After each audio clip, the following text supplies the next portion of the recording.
Hey everyone, we've been talking about the Spectre in the Bronze Age, and now we're going to get into further adventures with him along the likes of Batman, this weird character named Dr. 13, and even a return to the Justice Society of America.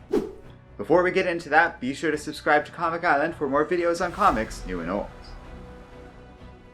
The Spectre's next major encounter was with a paranormal investigator named Dr. Terrence 13, who the ghostly hero saved from a group of terrorists. Dr. 13, a skeptic who had long fought for justice while debunking supposed ghosts, was on the verge of quitting his role as a self-referred ghostbreaker, was alarmed by the Spectre brutally liquefying the terrorists in plain view of the skeptic. This was an unusual move by the spirit, who by then had taken to appearing invisible to normal civilians. And sure enough, it left Dr. 13 outraged and taken by this immoral behavior. The police, led by Jim Corrigan, appeared not to believe Dr. 13's story, even with witnesses, as Dr. 13 couldn't have possibly known the true identity of Corrigan at the time. So as a result, the paranormal investigator realized he'd have to take matters into his own hands, believing the Spectre to be some sort of illusion and intent on proving as such. Dr. 13 then met Earl Crawford, a man who nearly lost everything investigating the Spectre earlier. Earl had long given up further pursuing the Spectre, instead interested in ties a criminal may have had with Dr. 13's father, and the two agreed to focus on the latter mystery. As a result, they were both nearly killed by a criminal named Daryl Sontag, revealed to have been the murderer of Dr. 13's father. The Spectre then appeared before them, and in front of a baffled 13 and Crawford, the spirit forced Sontag to shoot himself in the head. Once again, the Spectre vanished before their very eyes. This time, however, when Jim Corrigan once again was the officer responding to the incident, both Crawford and 13 became suspicious of the detective's connection to the Spectre, based on his response to their story.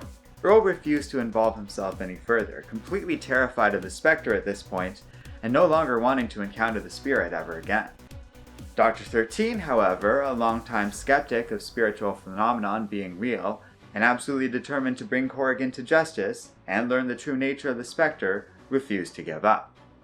He began trailing Jim and even witnessed the police lieutenant slip away from sight just as the Spectre appeared to violently kill more criminals. When Dr. 13 confronted the Spectre over this, with his body on the verge of death, Terrence woke up in a spirit realm, and the Spectre spoke to him. Ever the skeptic, 13 insisted this was all some dream concocted by his dying brain. Regardless, the Spectre summoned the spirit of Terrence's father. This stunned Dr. 13, but he recovered enough such that father and son were able to share some kind words with each other. Although Terrence initially believed that he very well was speaking to his father's spirit at first, he suddenly declared that though he was almost convinced, this must have just been some sort of near-death experience like he initially thought. After this, Dr. 13 was promptly returned to life, apparently recovering miraculously from the gunshot wound. His faith and skepticism shaken, but far from broken, he vowed to continue his quest for answers about the paranormal, now certain of his future as a ghost breaker. Back in the spirit realm, the Spectre spoke to Terrence's father, explaining that he allowed himself to be seen by Dr. 13 so that Terrence would renew his commitment to breaking ghosts and seeking justice for victims of them. Not long after this, the Spectre came across an ancient wizard named Arden from feudal Japan. As he battled the wizard, the spirit reunited with Batman, who was pursuing the powerful god that commanded tremendous dark magic and had already killed a man in Gotham after an artifact delivered there summoned the evil wizard. For the first time since his arrival on Earth-1, the Spectre's powers were truly put to the test against a formidable force of magic. Still, the Spectre was unmatched in strength, and the wizard only managed to escape the Spectre's wrath by attacking Batman and forcing the spirit to diverge his attention. This made Batman furious at himself for not just letting the Spectre handle things on its own, but the spirit remained focused on hunting Arden. Thanks to the spirit's profound occult knowledge, it knew exactly where the wizard fled to: modern Japan, where he would be able to restore his powers to full and create a cult worshipping an ancient dragon god, from which Arden drew his power. Luckily, the heroes were able to arrive in time, allowing Batman to provide a distraction while the Spectre moved in and attempted an ambush. But Arden saw through the ploy and attacked them both fiercely.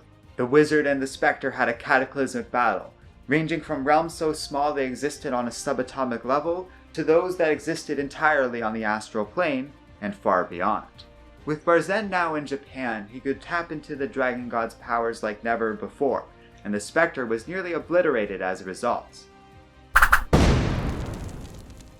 Just as the wizard was about to finish him off, a well-timed batarang managed to destroy the artifact that originally summoned Barzen to Gotham City, destroying the ancient wizard once and for all. The Spectre was extremely grateful to Batman, as the spirit was certain he would have been destroyed were it not for the Caped Crusader, and it promised to one day repay the hero. As the Spectre left, Batman debated with himself about whether or not a being like the Spectre could ever really be killed. The Caped Crusader thought to himself how he certainly didn't envy the strange life of the Spectre. Not long after this, Jim Corrigan found himself taking a train to Gateway City, where he had decided to relocate. The train was nearly derailed, save for only the legendary power of the Spectre. However, while the spirit was vacant of Corrigan's body, the police lieutenant was kidnapped. When the Spectre returned to recharge his spiritual energy, he was unable to find Corrigan, as some sort of spell broke the link between these two beings, which would normally allow the spirit to trace his body. Panicking for a moment, the Spectre decided he needed the help of the world's greatest detective to solve this mystery, and sought him out in Gotham City. Batman agreed to help, and so the Spectre traveled back in time with the Caped Crusader, to the moment he discovered Jim Corrigan's disappearance. They found a trail showing Jim was taken off the train and put onto a truck, but during this search, Batman noted the Spectre was increasingly outraged about the crime. It became clear by this point that the Caped Crusader had become wary of the spirit's growing violent tendencies throughout the world, and Batman was well aware he'd be powerless to stop the Spectre from slaughtering the kidnappers on sight. It was revealed Corrigan was taken because of his unique status as an undead vessel for a spirit. An immortal woman named Kalindra used magic to infuse the spirit of her long-dead lover into Corrigan's body because of this. Just as she completed the soul transfer, the Spectre appeared, with him and Batman quickly dispatching Kalindra's minions. Confronting her and her lover, a man named Stephos, the Spectre did battle with them on the astral plane. Stephos, who had been banished there for centuries, proved a deadly threat as he had learned to reshape his body on this realm of existence to whatever form he saw fit, while the Spectre remained weakened being apart from Corrigan so long. The Spectre was only able to win by siphoning some of Batman's spirit, as it had the power of a good soul behind it, even if it was troubled by evil. With that, the Spectre was able to force Stephos back into the mortal realm and blast both him and Kalindra into oblivion, in spite of Batman's protests. The Spectre attempted to justify his actions to Batman, explaining that those two souls lived for a very long time, and they deserved to move on. He even showed Batman a vision of the two reunited in the afterlife. The spirit later became involved in a gambit where two groups of villains from both Earths 1 and 2 teamed up to defeat the superheroes of both worlds.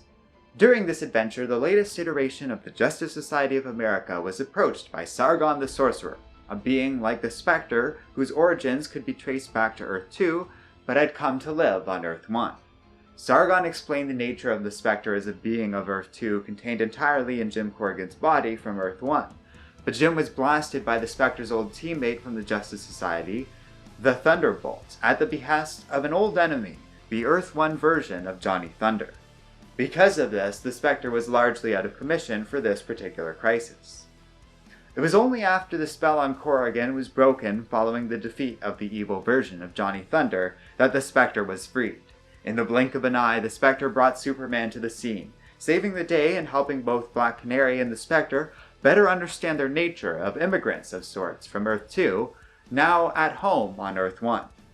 The Spectre began to fully reconcile with his original existence of that world, and as a result, old, previously unknown memories began to resurface of his time during World War II, involving his work on the JSA.